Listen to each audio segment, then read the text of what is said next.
नमस्कार, आप देख रहे हैं राजीव टाइम्स। आपके साथ में हूं आराधना नामदेव। बात करते हैं महाराष्ट्र की, जहां सत्ताधारी महायुति ने अपने पूरे प्रचार के दौरान लाड़की बहन योजना को चुनावी मुद्दा बनाकर इसका प्रचार किया।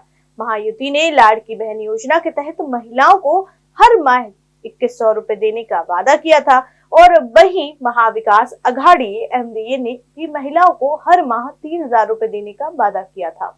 महाराष्ट्र विधानसभा चुनाव के नतीजे आ चुके हैं। चुनाव से पहले महायुति सरकार ने महिलाओं के लिए शुरू की गई मुख्यमंत्री माझी लाड़की बहन योजना को गेम चेंजर बताया था और इसे पूरे प्रचार में एक अहम मुद्दा बनाया था। यह योजना महायुति और एमडीए के लिए इस लिहाज से भी अहम रही कि दोनों ने इस योजना को अपने चुनावी घोषणा पत्र में शामिल किया। सत्ताधारी पार्टी के नेताओं ने महाराष्ट्र के नतीजों के पीछे लाड़की बहन योजना को बताया है। आइए जानते हैं कि क्या है माझी लाड़की बहन योजना, कौन सी महिलाएं योजना की पात्र हैं, इस योजना का लाभ कितनी महिलाओं को मिला है और चुनाव में माझी लाड़की बहन योजना कैसे मुद्दा बनी, मतदान में इसका असर कैसे दिखा।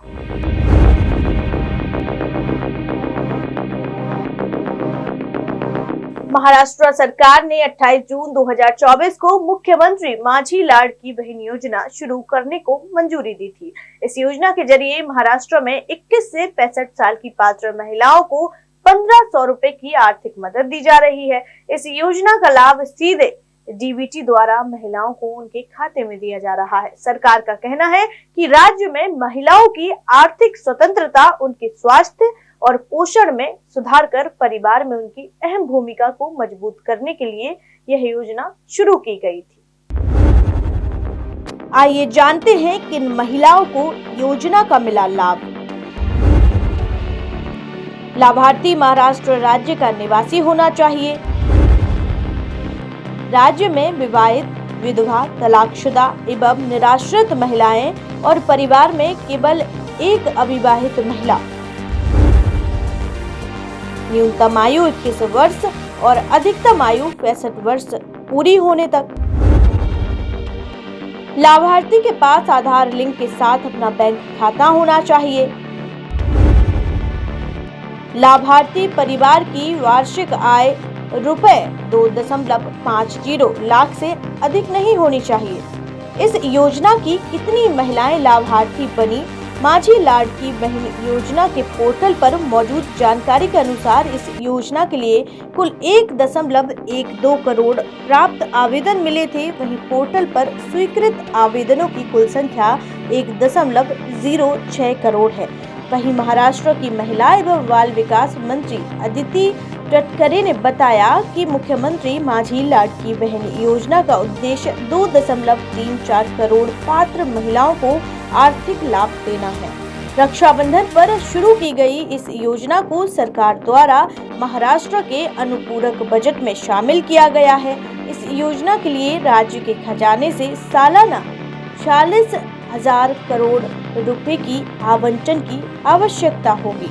महाराष्ट्र सरकार ने योजना के तहत दिवाली बोनस 2024 की घोषणा भी की थी।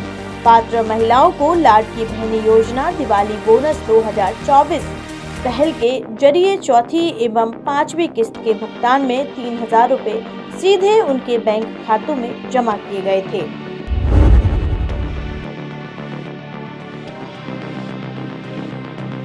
सत्ताधारी महायुति ने अपने पूरे प्रचार के दौरान लाड़की बहन योजना को चुनावी मुद्दा बनाकर इसका प्रचार किया।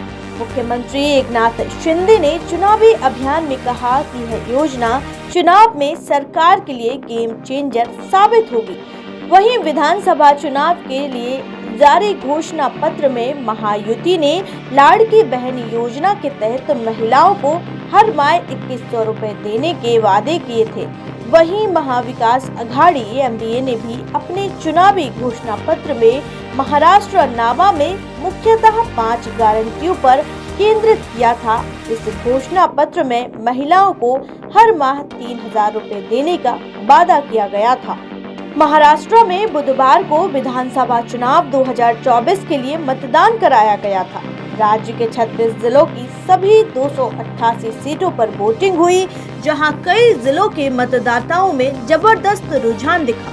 आंकड़े के अनुसार राज्य में कुल 66.05% मतदान दर्ज किया गया। महाराष्ट्र के इस चुनाव में 9.70 करोड़ से अधिक मतदाता अपने मताधिकार का प्रयोग करने के लिए पात्र थे। इनमें से 5.00 करोड़ पुरुष, वहीं 4.69 करोड़ महिलाएं और 6,101 थर्ड जेंडर मतदाता थे। 2019 में महाराष्ट्र में कुल 61.44% वोटिंग दर्ज की गई थी। इस तरह से राज्य में पिछले विधानसभा चुनाव के मुकाबले 4.61% ज्यादा वोटिंग हुई। महाराष्ट्र में इस विधानसभा चुनाव में कुल मतदान में लगभग 4.6% की वृद्धि दर्ज की गई है, लेकिन इस वृद्धि में महिलाओं का योगदान अहम है।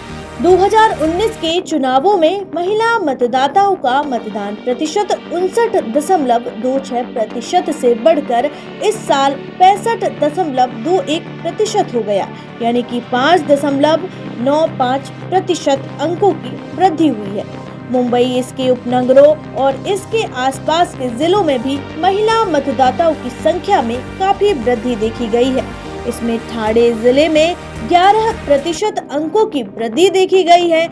इसके बाद आदिवासी जिले पालघर में 9% अंकों की वृद्धि हुई और मुंबई महानगर क्षेत्र में 2019 के चुनावों की तुलना में कम से कम 7% अंकों की वृद्धि हुई। महाराष्ट्र के उप मुख्यमंत्री देवेंद्र फडणवीस ने विधानसभा चुनावों के दौरान मतदान में हुई वृद्धि का श्रेय सत्ता समर्थक भावना को दिया। उन्होंने दावा किया कि प्रारंभिक फीडबैक से पता चलता है कि मतदाताओं, विशेषकर महिलाओं के बीच मतदान प्रतिशत में वृद्धि हुई है। हमें जानकारी मिली है कि लाड़की बहन योजना के कारण हमारे लिए वोट करने वाली महिलाओं का प्रतिशत बढ़ा है। Bureau report, Rajeev times.